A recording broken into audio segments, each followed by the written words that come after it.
नमस्कार साथियों, स्वागत है आपके अपने यूट्यूब चैनल लर्निंग लेंस 93 पे।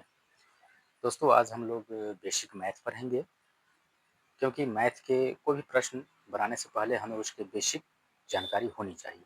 अगर आपके पास बेसिक नॉलेज नहीं है तो मैथ के छोटा से छोटा या बड़ा से बड़ा प्रश्न कोई भी हो, आप उसको हल नहीं कर पाएंगे।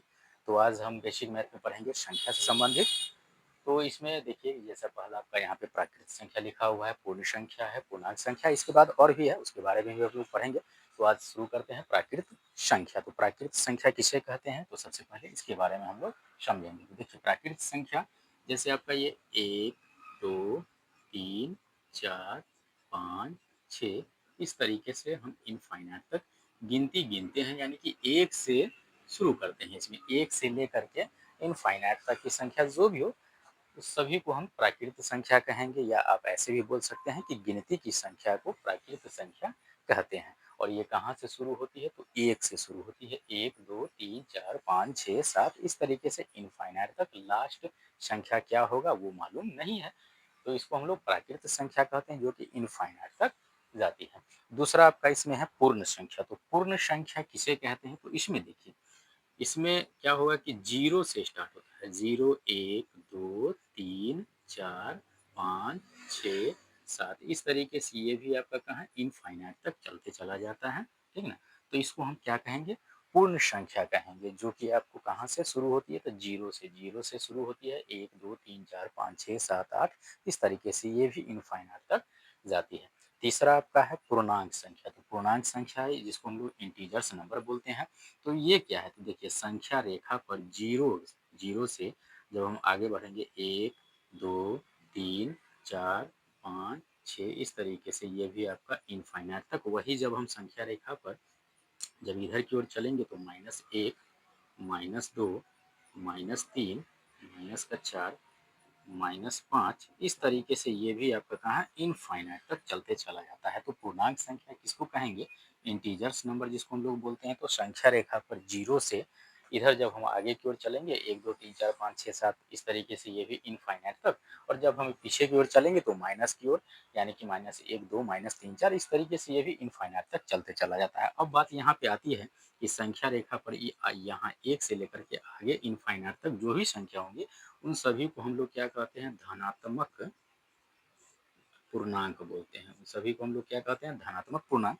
और वही जब हम इधर पीछे की ओर चलेंगे, यहाँ जीरो, संख्या रेखा जीरो से इधर जब हम चलेंगे ये माइनस वाले में, तो इन सभी को हम बोलते हैं ऋणात्मक पूर्णांक। इन सभी को हम लोग क्या बोलते हैं, ऋणात्मक पूर्णांक। अब देखिए, यहीं से ये छोटा छोटा प्रश्न अब यहीं से बनेगा। तो सबसे पहले एक बार फिर और देख लेते हैं, प्राकृतिक संख्या जिसको हम लोग नेचुरल नंबर बोलते हैं, ये कहाँ से शुरू होती है, तो एक से शुरू होती है। 1, 2, 3, 4, 5, 6, 7, इस तरीके से ये इनफाइनाइट तक जाती है। दूसरा आपका पूर्ण संख्या है जिसको हम लोग होल नंबर बोलते हैं, और ये कहाँ से शुरू होती है, तो जीरो से शुरू होती है, और ये भी कहाँ तक, तो इनफाइनाइट तक गिनती चली जाती है। तीसरा आपका है पूर्णांक संख्या, जिसको इंटीजर्स नंबर बोलते हैं। तो पूर्णांक संख्या क्या होती है, तो संख्या रेखा पर जीरो से जब आगे की ओर चलेंगे, ये 1, 2, 3, 4, 5, 6, 7, इस तरीके से इनफाइनाइट तक। और जीरो से जब हम माइनस की ओर इधर नीचे पीछे की ओर चलेंगे, -1, 2, 3, 4, इस तरीके से इनफाइनाइट तक। तो ये जीरो से आगे की ओर चलेंगे तो इसको हम लोग धनात्मक पूर्णांक बोलते हैं।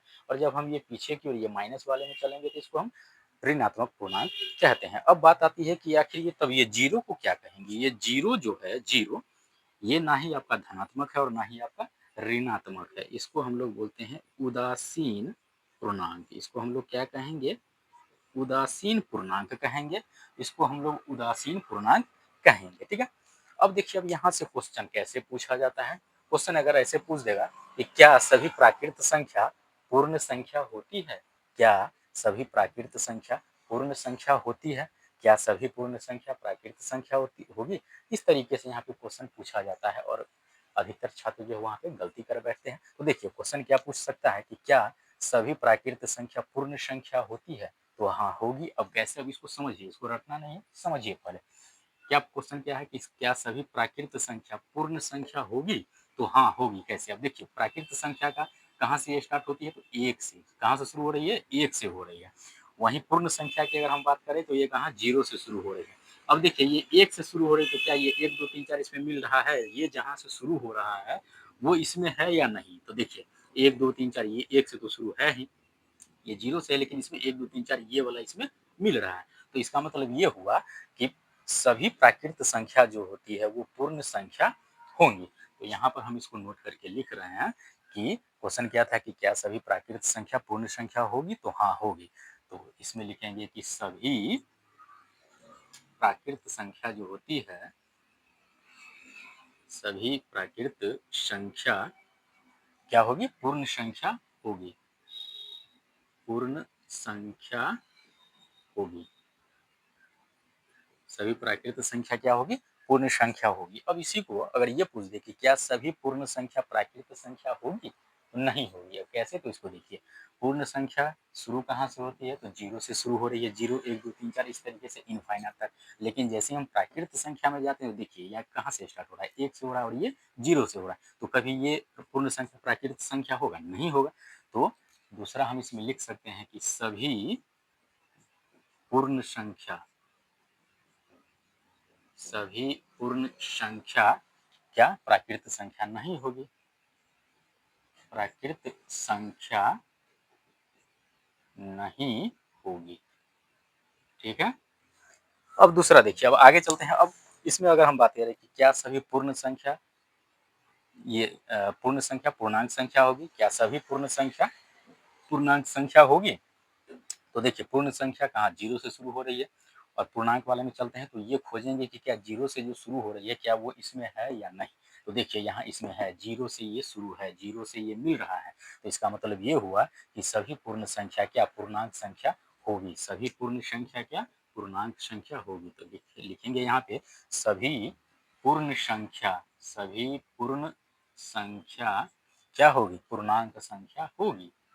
पूर्णांक संख्या होगी। सभी पूर्ण संख्या क्या होगी? पूर्णांक संख्या होगी। लेकिन अगर वहीं पे ऐसे पूछ दिया जाए कि क्या सभी पूर्णांक संख्या पूर्ण संख्या होगी? क्या सभी पूर्णांक संख्या पूर्ण संख्या होगी? यहाँ देखिए, समझिए इसको, क्या सभी पूर्णांक संख्या पूर्ण संख्या होगी? तो ये नहीं होगी। क्यों? देखिए, क्योंकि पूर्णांक संख्या जो है इसका देखिए ना, स्टार्टिंग कैसे 0 से इधर पॉजिटिव में और इधर निगेटिव में है। लेकिन पूर्णांक संख्या में ऐसा कहीं है? नहीं है। यानी कि ये दोनों मिल रहा है? नहीं मिल रहा है। तो यहाँ पे लिख सकते हैं कि सभी पूर्णांक संख्या पूर्ण संख्या नहीं होती है। यहाँ पे लिखेंगे सभी पूर्णांक संख्या, सभी पूर्णांक संख्या क्या पूर्ण संख्या नहीं होगी। इसी प्रकार से अब अगर इसमें बात कर ले कि क्या सभी प्राकृत संख्या पूर्णांक संख्या होगी? क्या सभी प्राकृत संख्या पूर्णांक संख्या होगी? तो देखिए, प्राकृत संख्या कहाँ 1 से स्टार्ट हो रही है। तो क्या ये 1 से इसमें मिल रहा है? तो हाँ, मिल रहा है। तो इसका मतलब ये हुआ कि सभी प्राकृत संख्या पूर्णांक संख्या होगी। सभी प्राकृत संख्या क्या हो जाएगी? पूर्णांक संख्या होगी। तो अगला हम इसमें लिख सकते हैं, यहाँ पे लिखेंगे कि सभी प्राकृत संख्या, सभी प्राकृत संख्या पूर्णांक संख्या होगी। और वहीं पे अगर हम ये पूछ दें कि क्या सभी पूर्णांक संख्या प्राकृत संख्या होगी? तो ये नहीं होगी। क्यों नहीं होगी? देखिए, पूर्णांक संख्या का ये देखिए शुरुआत कैसे हो रही है? 0 इधर पॉजिटिव और इधर नेगेटिव। लेकिन यहाँ पे क्या है कि ये 1 से शुरू हो रही है। तो अगर क्वेश्चन पूछ दिया जाए कि क्या सभी पूर्णांक संख्या प्राकृत संख्या होगी? तो नहीं होगी। तो लिखेंगे सभी पूर्णांक संख्या, सभी पूर्णांक संख्या क्या प्राकृत संख्या नहीं होगी। प्राकृत संख्या नहीं होगी। तो बताइए, यहाँ तक समझने में कोई दिक्कत? ये बहुत ही बेसिक चीज़ है और यही बेसिक चीज़ कभी-कभी एग्जाम में पूछ देता है, तो वहाँ हम लोग इसको बना नहीं पाते हैं। लेकिन आशा करते हैं कि आज के बाद अब आपको इसमें कहीं भी गलती नहीं होगी। बस इसको 1-2 बार थोड़ा अच्छे से वीडियो को देख लीजिएगा, ठीक ना? समझिएगा इसको, तो आपको ये आसानी से समझ में आ जाएँगे, कहीं कोई इसमें दिक्कत नहीं है, ठीक है? अब इसके बाद अब आगे चलते हैं। इतना तो आप लोग समझ गए होंगे, प्राकृत संख्या, पूर्ण संख्या, पूर्णांक संख्या और इससे संबंधित जो प्रश्न पूछे जा सकते हैं, जो बनते हैं, वो भी हमने यहाँ पे आपको बता दिया है, ठीक है? अब इसके बाद अब आगे चलते हैं।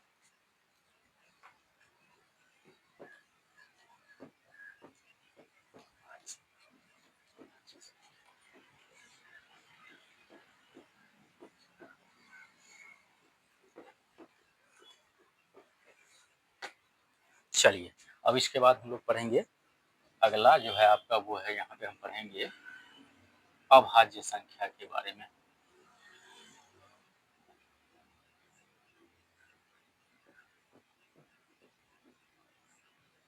इसके बारे में अब हम लोग पढ़ेंगे अभाज्य संख्या, ठीक है ना। तो अब देखिए अभाज्य संख्या क्या है, इसके बारे में अब थोड़ा समझने की कोशिश हम करते हैं। तो देखिए अभाज्य संख्या वैसी संख्या को कहते हैं जिसको हम गुणनखंड कहिए, या जब हम उसको डिवाइड करते हैं, भाग करते हैं, तो वो सिर्फ दो ही संख्या से लगे, या तो एक से वो डिवाइड हो या तो स्वयं की संख्या से वो डिवाइड हो। तो ऐसी संख्या को हम लोग क्या कहेंगे, अभाज्य संख्या कहेंगे। यानी कि जिसका गुणनखंड सिर्फ दो ही हो, दो से अधिक नहीं हो। दो गुणनखंड की संख्या होगी, उसमें क्या एक, ये एक हो जाएगी और दूसरा स्वयं हो जाएगी। जैसे देखिए एग्जाम्पल हम लेते हैं, जैसे 2, 3, 5, 7, 11, 13, इस तरीके से। अब देखिए यहाँ पे हम बातचीत करते हैं, ये देखिए अभाज्य संख्या, इसका जब हम गुणनखंड करते हैं, देखिए या ऐसे ये देखिए ये किस किस से ये डिवाइड हो रहा है, या तो ये एक से होगा या तो स्वयं दो से होगा। इसके अलावा किसी और से इसमें भाग लगेगा? देखिए अगर किसी और से लग जाए तो बताइए, ऐसा तो नहीं है। इसी प्रकार से 3 में देखिए ये भी एक से और स्वयं की संख्या से डिवाइड हो रहा है, इसके अलावा किसी तीसरे संख्या से ये डिवाइड नहीं हो रहा है। इसी तरीके से 5 में भी देखिए ये एक से या स्वयं 5 से होगा, इसके अलावा किसी तीसरे संख्या से ये डिवाइड हो ही नहीं सकता है। तो इसीलिए ऐसी संख्या को हम लोग क्या कहते हैं, अभाज्य संख्या कहते हैं, जो एक से या स्वयं की संख्या से डिवाइड हो, इसके अलावा किसी तीसरे संख्या से डिवाइड ना हो, तो उसको हम लोग क्या कहेंगे, अभाज्य संख्या कहेंगे। अब इससे देखिए यहाँ पर क्वेश्चन इससे भी पूछा जाता है। अब क्वेश्चन क्या बनेगा, देखिए ये आप लोग जानते हैं ये दो क्या है, दो आपका क्या है, सम संख्या है। दो आपका क्या है, सम संख्या, और ये क्या है आपका अभाज्य संख्या भी है, और ये क्या है आपका अभाज्य संख्या भी है, ठीक है। अब यहाँ पर देखिए, यहाँ पर जो क्वेश्चन, जो छोटा छोटा क्वेश्चन जो पूछा जाता है, वो कैसे पूछा जाएगा सो देख लीजिए। अगर हम बात करें यहाँ पे देखिए, अगर हम इसमें बात करें कि सबसे छोटी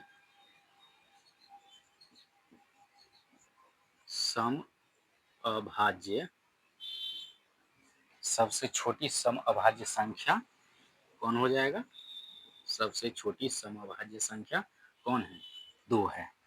देखिए यहाँ पे सबसे छोटी सम अभाज्य संख्या, ये देखिए दो है, सम भी है और सबसे छोटी भी है, या सबसे पहली भी आप बोल सकते हैं, सबसे छोटी भी बोल सकते हैं या सबसे पहली भी बोल सकते हैं। ये सबसे छोटी सम अभाज्य संख्या आपका कौन है, तो वो दो है, ठीक है ना।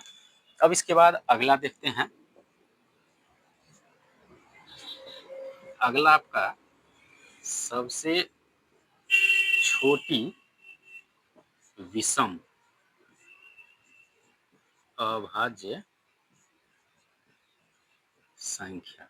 अब देखिए अगर हम क्वेश्चन यहाँ पे ये पूछा जाए आपसे कि सबसे छोटी, या पहली भी बोल सकते हैं, विषम अभाज्य संख्या, तो यहाँ पर इस तीन को देखिए, तीन, तीन आपका क्या है, विषम संख्या है ना, ठीक है ना। तो ये देखिए तीन जो है वो आपका सबसे छोटी, या पहले भी बोल सकते हैं, ये विषम अभाज्य संख्या कौन है, तो वो आपका तीन है, ठीक है। तो यहाँ पे ये दो तीन क्वेश्चन ऐसा छोटा छोटा क्वेश्चन बनता है। इसके बाद अब आगे पढ़ेंगे हम, इसके बाद जो हम पढ़ेंगे वो पढ़ेंगे हम भाज्य संख्या के बारे में, ठीक है। किसके बारे में अब हम पढ़ेंगे, भाज्य संख्या।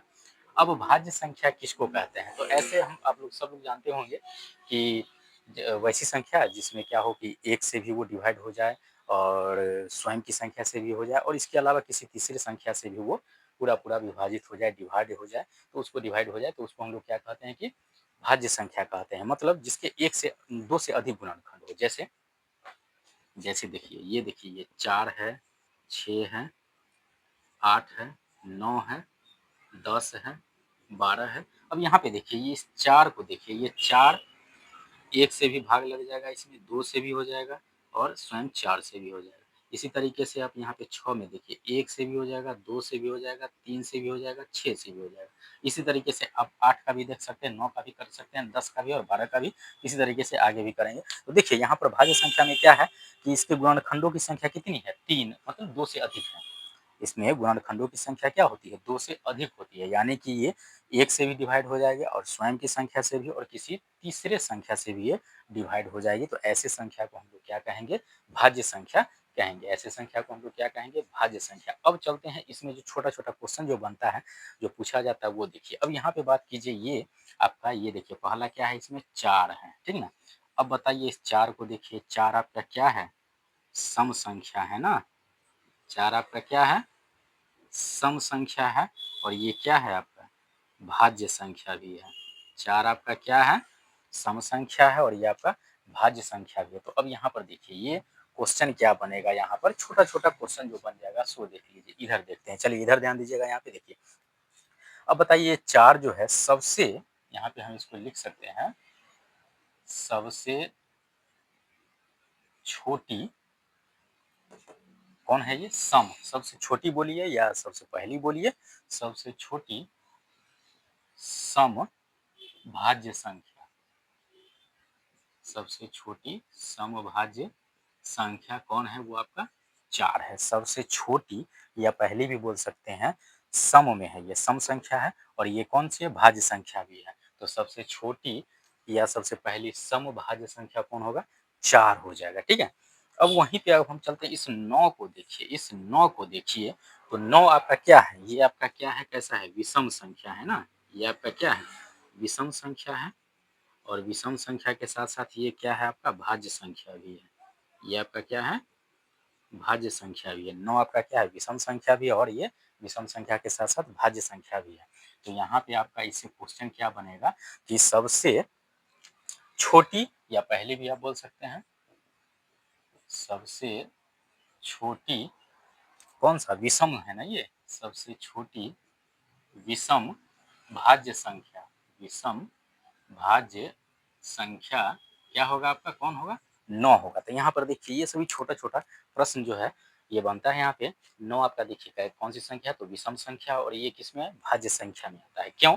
क्योंकि इसके 2 से अधिक गुणनखंड है, मतलब ये 1 से भी डिवाइड होगा, 3 से भी हो जाएगा और स्वयं 9 से भी हो जाएगा। तो यहाँ पे 2 से अधिक इसके गुणनखंड हो गए, तो इसीलिए किसमें? भाज्य संख्या में आ जाएगा। तो यहाँ पर देखिए छोटा-छोटा क्वेश्चन जो इससे बन रहा है, सबसे छोटी सम अभाज्य संख्या 2 हो जाएगी, सबसे छोटी सम अभाज्य संख्या क्या? 2 हो जाएगी, सबसे छोटी विषम अभाज्य संख्या आपका क्या? 3 हो जाएगी, ठीक ना? सबसे छोटी विषम अभाज्य, ध्यान रखिएगा भाज्य और अभाज्य में, क्योंकि यहाँ पर जो लिखा हुआ है इसको थोड़ा-सा आप इस पर ध्यान दीजिएगा, यहाँ भाज्य और अभाज्य में, भाज्य और अभाज्य में किसमें ध्यान देना है आपको? भाज्य और अभाज्य में थोड़ा-सा ध्यान दीजिएगा। 1-2 बार इस वीडियो को थोड़ा अच्छे से देख लीजिएगा, तो आपको पूरा ये समझ में आ जाएगी, ठीक ना? तो यहाँ तक आपने देख लिया भाज्य और अभाज्य। अब उम्मीद करते हैं कि आप लोग को इसमें कहीं कोई दिक्कत नहीं होनी चाहिए और इससे संबंधित जो भी प्रश्न आपसे पूछा जाए, आप उसका जवाब बड़ी आसानी से दे सकते हैं, ठीक है? चलिए धन्यवाद वीडियो को लास्ट तक देखने के लिए, और हाँ, अगर चैनल पे नए हैं, तो चैनल को सब्सक्राइब ज़रूर कर लीजिएगा। धन्यवाद।